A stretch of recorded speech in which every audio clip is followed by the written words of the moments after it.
Shalom, Bapak Ibu Saudara.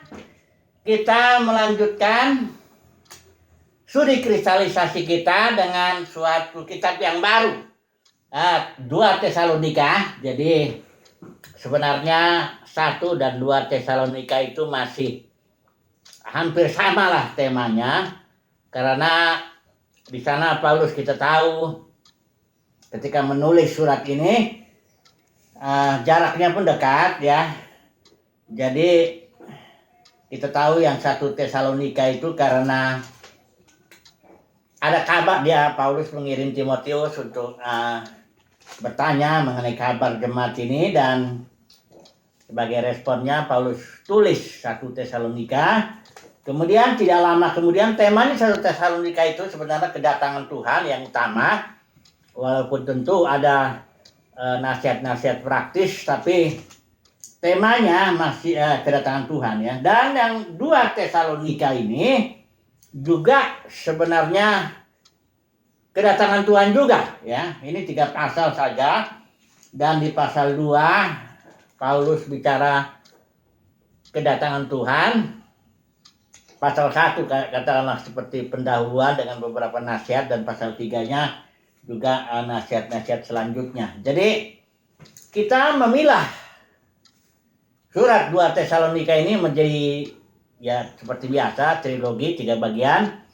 Pasal 1, pasal 2, pasal 3. Jadi ini pasal 1 katakanlah pendahuluannya, pasal 2 itu intinya kedatangan Tuhan, dan pasal 3 itu nasihat-nasihat yang selanjutnya. Kita akan ambil tema hari ini dari pasal 1, yaitu istilahnya dilayakan. Nah, ini apa yang dimaksud? Karena istilah ini muncul 2 kali ya, walaupun istilah Yunaninya beda, tapi di pasal 1 ini muncul 2 kali istilah Yunani yang diterjemahkan dilayakan. Mari saya baca dulu ya. Yang pertama ada di pasal 1 ayat 5 ya, dikatakan di sana suatu bukti tentang adilnya penghakiman Allah, saya pakai LAI ya, yang menyatakan bahwa kamu layak menjadi warga kerajaan Allah, kamu yang sekarang menderita karena kerajaan itu. Jadi layak di sini berasal dari istilah Yunani kata sio. Ini berasal dari 2 istilahnya, sio juga kata artinya to deem atau count worthy, dipandang atau dianggap layak agar untuk menjadi warga kerajaan sorga itu. Jadi menjadi warga kerajaan sorga haruslah dilayakan. Ya, ini kata kerja ya, kata sio itu yang mana Tuhanlah yang melakukan pekerjaan melayakkan itu. Kalau kita melihat di pasal yang ke-1 juga, ini ayat yang ke-11, di sini Paulus berdoa kepada Tuhan agar Tuhan melayakkan. Jadi mari kita baca. Karena itu kami senantiasa berdoa juga untuk kamu, supaya Allah kita menganggap kamu layak. Ini sebenarnya melayakkan, kata ini kata kerja juga, asio. Ya, Tuhan bekerja melayakkan jemaat Tesalonika bagi panggilannya. Jadi yang pertama tadi bahwa Tuhan dilayakkanlah begitu ya untuk menjadi warga kerajaan surga. Yang poin kedua bahwa Tuhan melayakkan, ini doa Paulus supaya Bapa di surga melayakkan jemaat Tesalonika untuk panggilannya. Karena dalam surat Petrus juga dikatakan kita harus ya diteguhkanlah ya panggilan dan pilihan kita. Nah, kemudian di dalam ini ada, di dalam pasal 3 ini, pasal 1 ini ada juga poin ketiga yang akan kita bahas, yaitu soal pertumbuhan. Karena kuncinya di sini juga ya, sehingga orang jemaat itu menjadi layak. Layak bagi kerajaan sorga, layak bagi panggilannya. Ya, jadi Ada 3 poin yang akan kita bahas hari ini. Yang pertama, dilayakan menjadi warga kerajaan sorga.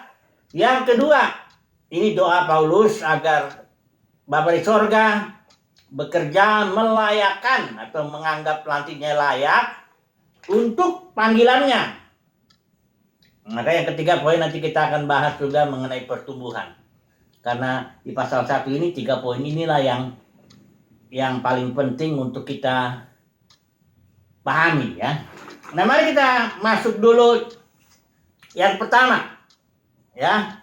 Dilayakan untuk pemerintahan Elohim ya di sini. Coba dulu saya baca yang terjemahan yang literal. Terjemahan letterluck-nya ya. Ini di pasal 1 ayat 5. Ini saya bacakan. Pasal 1 ayat 5 yang ini rupanya. Salah saya lihatnya. For your being, ini saya potong aja ya, counted worthy of the reign of God.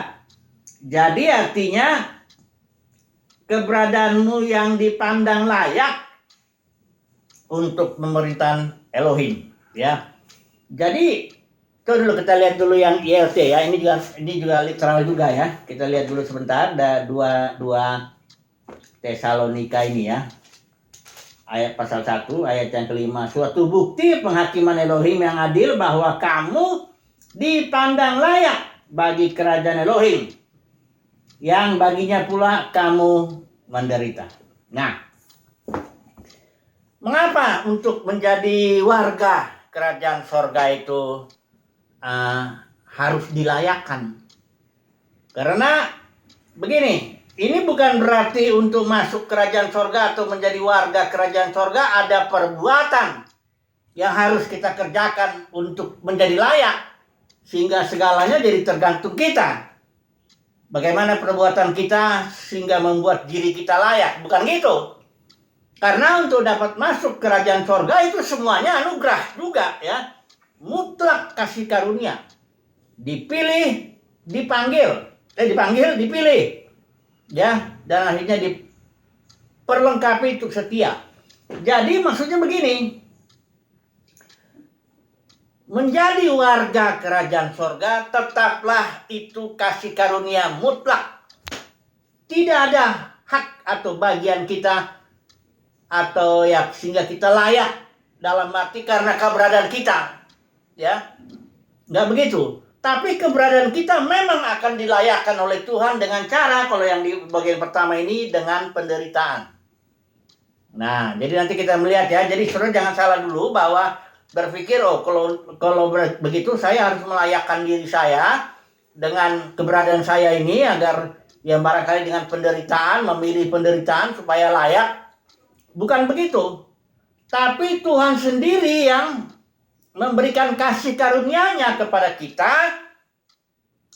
untuk menjadi warga kerajaan sorga, tapi kita harus dilayakkan oleh Dia. Dengan cara apa? Dengan cara penderitaan. Melalui penderitaan yang memang dirancang oleh Bapa di sorga untuk kita lalui. Contoh Yesus. Yesus itu menjadi duduk sebelah kanan Bapa itu dirancang ada proses penderitaannya. Ya. Memang itu adalah keputusan Bapa, mutlak kehendak Bapa agar anaknya duduk sebelah kanan Bapa, tapi ada prosesnya. Ya. Nah, prosesnya itu kita tahu kan Yesus itu merendahkan diri dan di kayu salib ketika di Taman Getsemani dia harus memilih kehendak Bapa dan cawan ya, dia pilih kehendak Bapa, dia nggak pilih penderitaan ya. Kehendak Bapa, tapi bahwa kehendak Bapa itu adalah penderitaan dan Yesus lalui dengan mati, bangkit, baru dia duduk sebelah kanan Bapa. Jadi untuk duduk di sebelah kanan Bapa memiliki tahta anak domba, itu sudah tahu nggak namanya? Tahta anak domba. Itu artinya anak domba ini kan udah disembelih. Jadi mendapatkan tahta itu nggak bisa karena Yesus sudah ada bersama dengan Bapa. Pada mulanya ada Firman bersama-sama dengan Bapa, dengan Elohim. Ya. Firman itu adalah Elohim. Yesus sudah punya kemuliaan sebelum dunia diciptakan karena Dia adalah Elohim. Ya, tapi untuk mendapat tahta anak domba, saudara udah tahu tuh anak domba itu kan, artinya dia mesti melalui proses penyembelihan, katakanlah begitu ya. Nah, Yesus itu menjadi forerunner, istilahnya kita semua anugerah ya. Ingat sekali lagi ya, saya nggak mengajarkan seolah-olah kita harus berbuat sesuatu agar layak di hadapan Dia, bukan begitu. Tapi bahwa Tuhan sendiri melayakkan kita bagi kerajaannya maupun bagi panggilannya dengan, ini yang poin pertama itu, dengan penderitaan. Sama seperti yang Yesus alami juga, mendapatkan tahta anak domba dengan proses penyembelihan. Nah, ini yang harus kita pahami baik-baik ya. Karena kadang-kadang di sini ada dua hal yang bahaya kalau ini contohnya ya Filipi 2 ayat 12-13 itu kan. Kerjakanlah keselamatanmu. Itu seolah-olah ada bagian manusia toh. Manusia harus mengerjakan keselamatannya.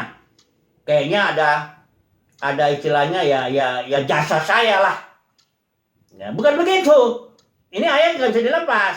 Ayat 13-nya, karena Tuhanlah yang melakukan itu semua, baik memberi kemauan maupun pekerjaan menurut kerelaannya. Jadi tidak ada bagian kita sama sekali untuk menjadi layak bagi kerajaan surga. Tidak ada. Tapi ada prosedur yang memang sudah Bapak tetapkan. Jadi saudara dan saya dirancang, ada penderitaan yang harus kita lalui. Ada konflik, kesesakan, kesusahan yang harus kita lalui. Jemaat Tesalonika ini juga begitu. Paulus sudah langsung ngomong, kita ditentukan untuk kesusahan itu. Jadi ketika jemaat ini mengalami kesusahan, dia udah sadar. Ya, mengikut Yesus itu bukan perkara hanya berkat-berkat aja, tapi ada kesusahan untuk melayakkan kita. Justru itulah tandanya kesusahan itu nanti. Ya, kalau mengikut Yesus tapi nggak susah, nggak ada kesusahan yang ditetapkan Bapa, maksud saya. Kalau mengikut Yesus tidak ada penderitaan yang dirancang oleh Bapa. Kalau mengikut Yesus tidak ada salib yang harus kita pikul, itu harus dipertanyakan. Kita ini pengikut siapa sih sebenarnya? Ya kan? Kita ini kan mencontoh atau mengikuti forerunner kita, ya, bahwa dia seorang yang menderita, ya. Nah, jadi ini kadang-kadang ada orang punya konsep-konsep yang konyol juga, saya rasa. Dia bilang begini, semua penderitaan, semua kehinaan, semua sudah ditanggung oleh Yesus katanya. Jadi kita nggak perlu lagi nanggung apa-apa. Jadi kalau katanya, kalau kepala itu sudah lebih dari pemenang, Yesus itu sudah lebih dari pemenang, maka kita juga sebagai tubuhnya ikut. Ini konyol sekali, nggak ada itu. Alkitab bilang, jika kita menderita atau jika kita bertekun dengan Dia, bersama Dia, kita juga akan memerintah bersama-sama dengan Dia. Ya, jadi saudara jangan mau ditipu ya, karena banyak dalam dunia kekristenan sekarang khotbah tuh nggak kayak Paulus. Paulus terang-terangan dia bilang sama jemaat Tesalonika, kita akan mengalami kesusahan. Di Kisah para Rasul 14 Paulus bilang, untuk masuk kerajaan sorga kita harus mengalami banyak penderitaan. Kepada Timotius Paulus juga bilang, ikutlah menderita sebagai prajurit yang baik. Kepada Filipi Paulus bilang, kepadamu dikaruniakan bukan saja untuk percaya, tapi juga untuk menderita karena percaya itu. Paulus sendiri ketika dia di Korintus itu, dia ditantang lah istilahnya, keras tulangnya, dan dia harus membuktikan, kira-kira begitu ya, bahwa dia tuh hamba Tuhan beneran, ya. Untuk dia buktikan bahwa dia hamba Tuhan beneran. Yang dikasih tahu tuh bukan dia bilang, saya ini orang terkenal, saya ini punya gedung begini, saya ini banyak yang mengikuti. Bukan begitu yang dibilang Paulus. Malah dia bilang, aku dipukul berapa kali, menderita karab kapal, ya dihajar begini, dihajar begini. Justru yang diceritakan tuh penderitaan. Kadang-kadang lucu ya. Orang kalau membuktikan biasa dalam dunia kekristenan, kalau saudara mau membuktikan ya, kadang-kadang begitu ya, membuktikan bahwa engkau itu hamba Tuhan, engkau harus kelihatan tidak banyak masalah. Rumah tanggamu tidak boleh kelihatan banyak masalah. Kalau begitu nanti orang bingung, ini gimana sih kok ikut Tuhan banyak masalah gitu. Udah gitu, engkau ya ada juga yang bilang kalau kamu anak raja ya mobilnya janganlah yang mobilnya pintu 2 itu pick up. Ya mesti yang gimana lah. Udah gitu kan jangan juga kena penyakit lah. Karena kan bilur-bilur itu menyembuhkan. Tapi kemana?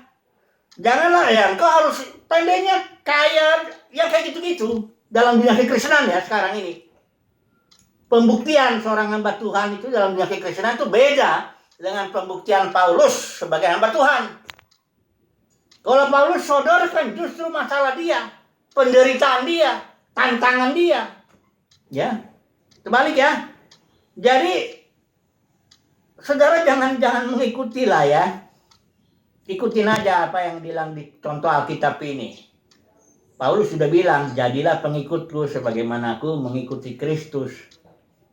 Contohnya hamba Tuhan tuh yang sejati tuh ya Paulus. Karena dia ditetapkan Tuhan menjadi contoh. Dalam Timotius itu dibilang, aku ditetapkan menjadi contoh bagi orang-orang yang percaya kemudian itu.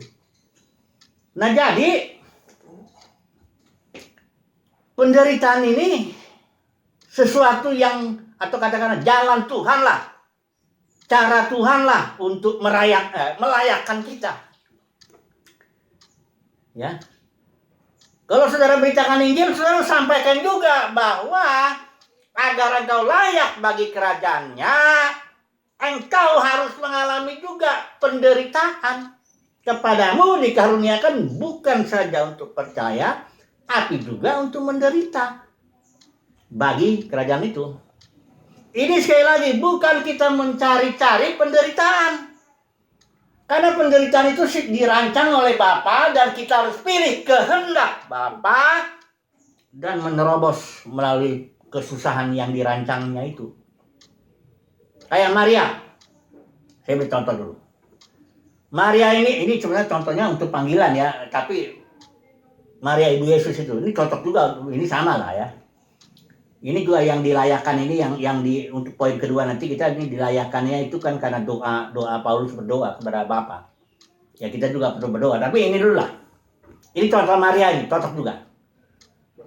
Maria itu mendapatkan panggilan, atau kita langsung masuk aja ke sini poin kedua. Maria Ibu Yesus mendapat panggilan menjadi perempuan yang melahirkan putra Elohim. Dari antara seluruh perempuan di dunia ini, Maria ini terpanggil untuk melahirkan putra Elohim. Ya. Nah, saudara tahu enggak penderitaannya Maria itu? Saudara tahu kan ceritanya itu Maria kan baru ditunangkan doang ya sama Yusuf ya. Mereka belum berhubungan secara suami istri. Maria masih perawan. Dapat panggilan. Panggilannya, engkau akan melahirkan. Waduh, saudara renungkan dulu. Di zaman itu, ya, ada hukum rajam juga, ada hukum rajam. Kalau perempuan bikin malu di depan bersetubuh di luar pernikahan begitu, itu ada hukumannya. Hukum rajam. Jadi sebenarnya Maria itu dibayang-bayangi hukum rajam. Karena dia hamil. Nanti gimana coba dia ngejelasin sama keluarganya. Dia bilang, Roh Kudus yang membuat aku hamil. Itu kan konyol. Coba loh. Mungkin nggak keluarganya percaya?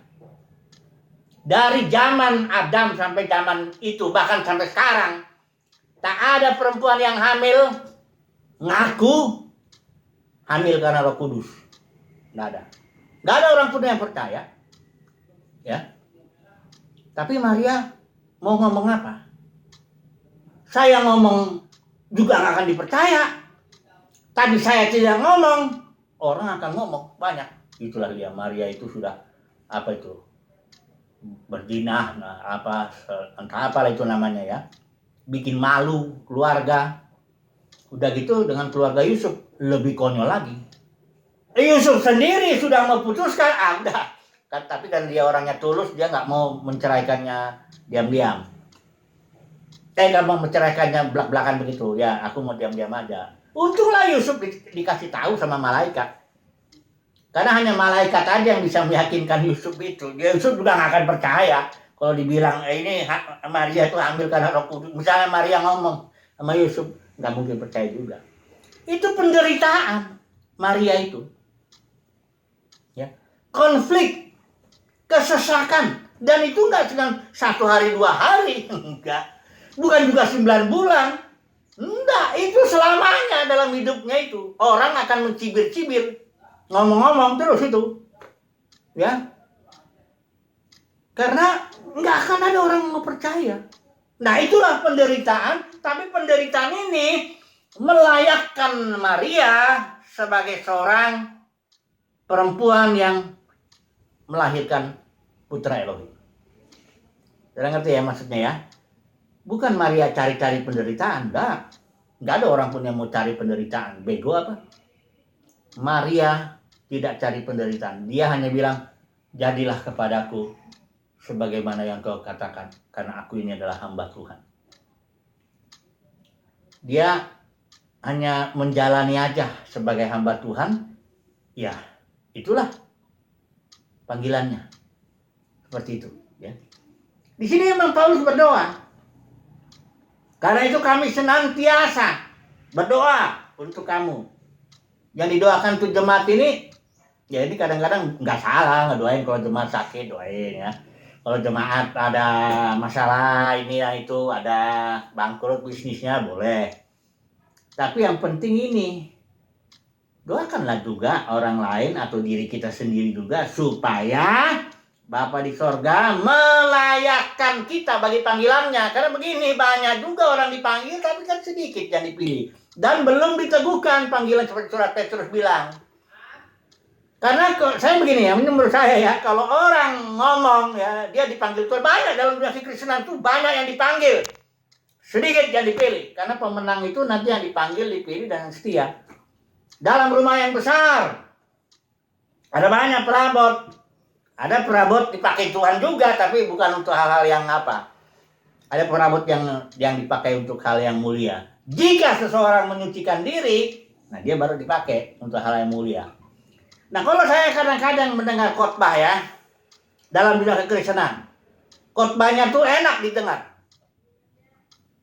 Karena tidak ada bicara penderitaan. Saudara coba, disurveilah dulu. Kalau mau ya.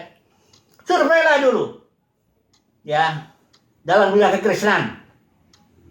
Berapa persen para pengkhotbah itu bicara tentang penderitaan, bahwa mengikut Yesus haruslah dilayakkan atau menjadi warga kerajaan sorga haruslah dilayakkan dengan penderitaan. Penderitaan yang ditentukan oleh Bapa di sorga. Cobalah dulu. Paulus ngomong gitu.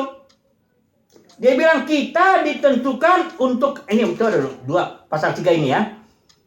Ayat 4 saya baca dulu. Sebab juga waktu kami bersama-sama dengan kamu, telah kami katakan kepada kamu bahwa kita akan mengalami kesusahan.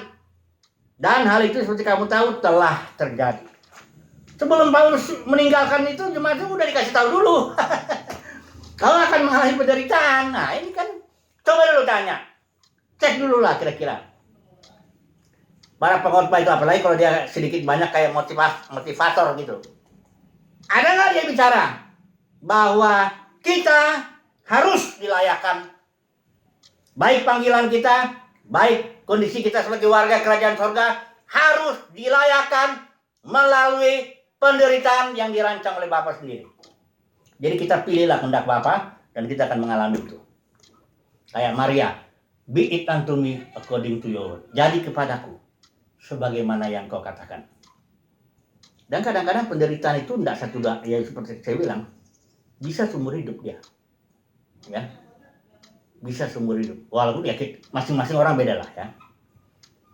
Penderitaan itu, ya ini kembali ya. Saudara kalau mendengar Injil, kabar baik, terus Tidak ada di situ poin bahwa kita akan dilayakkan melalui penderitaan oleh Bapa di sorga. Saudara, harusnya memang enak sih dengar Injil itu kabar baik. Semuanya sudah dikerjakan oleh Yesus. Kita nggak usah buat apa-apa. Iya, itu baru separuh kebenaran. Memang benar bahwa semuanya sudah dikerjakan oleh it is finished, tetelestai, complete, perfectly perfect. Tapi ini harus ada tapinya. Itu makanya Injil itu sering dikemas, ya, di Injil dalam dunia kekristenan dikemas sedemikian sehingga kayak kue bola. Kue bola itu kan di dalamnya manis, yang ini nggak manis nih. Nah, kalau anak-anak itu kan yang ini yang manisnya. Ini jadi Injil itu dikemas seolah-olah yang manisnya aja dikasih gitu. Bahwa itu ada yang nggak manisnya, nggak dikasih tahu itu. Saya lebih bagus kasih tahu, dan memang harusnya hamba Tuhan yang sejati mesti ngomong apa adanya, yang seperti dibilang ini. Ya, coba dulu ya, saya akan tutup dulu simpulan ini baru. Masih banyak juga ini sebenarnya, tapi udah dulu, simpulanlah dulu. Saudara tahu bahwa penderitaan itulah yang membuat kita layak dilayakkan atau diteguhkan lah, katakanlah begitu, bahwa kita melalui penderitaan ini yang dirancang oleh Bapa ini ya, kita menjadi yakin bahwa kita memang bukan hanya dipanggil tapi dipilih. Kita ditetapkan untuk kerajaan, untuk zaman berikut memerintah bersama dengan Tuhan.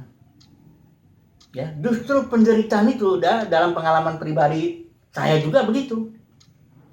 Ya, justru penderitaan itulah menjadi bukti bahwa saya memang betul-betul dipanggil dan dipilih dan ditetapkan untuk nanti ikut memerintah bersama Tuhan Yesus. Itulah yang membuktikannya. Penderitaan itu. Bahkan ini seorang hamba Tuhan ini, saya tutup dengan kesimpulan kesaksian begitu ya. Watchman ini yang sering saya sebut itu. Dia menderita sekali dalam mengikut Tuhan. Tahun 20 tahun kurang lah ya. Dia masuk dalam penjara komunis, mengalami siksaan di sana. Dan dia bilang begini, ada satu kalimatnya. Kenapa sih orang Kristen tuh kok sedikit sekali dia dalam dunia kekristenan ya? Dia melihat pelayanannya, pekerjaannya kurang apa ya? Wahyuannya pun kurang mendalam dan sebagainya. Itu dibilang kadang their suffering not abundant. Artinya penderitaan mereka nggak berlimpah. Itu makanya mereka nggak banyak tahu, nggak banyak mendapat pewahyuan, yang nggak berakar ke dalam. Karena justru penderitaan itu yang membuat orang diteguhkan lah, dilayakkan, dimantapkan. Richard Wurmbrand juga begitu kesaksian itu. Pendeta di Rumania itu yang 14 tahun masuk penjara komunis. Tapi ini masing-masing penderitaannya beda ya. Jangan saudara pikir bahwa kita harus masuk penjara. Enggak, semua orang kayak Maria, penderitaan, semuanya punya penderitaan.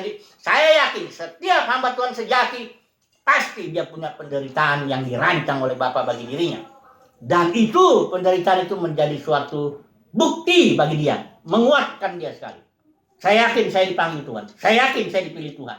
Oleh anugerah ya. Saya yakin saya akan memerintah nanti. Kenapa kau yakin? Ya karena aku melalui penderitaan. Seperti yang tertulis banyak di hamba Tuhan di Alkitab. Oke lah, kita cukup dulu sebentar. Nanti besok kita sambung lagi. Haleluya, amin.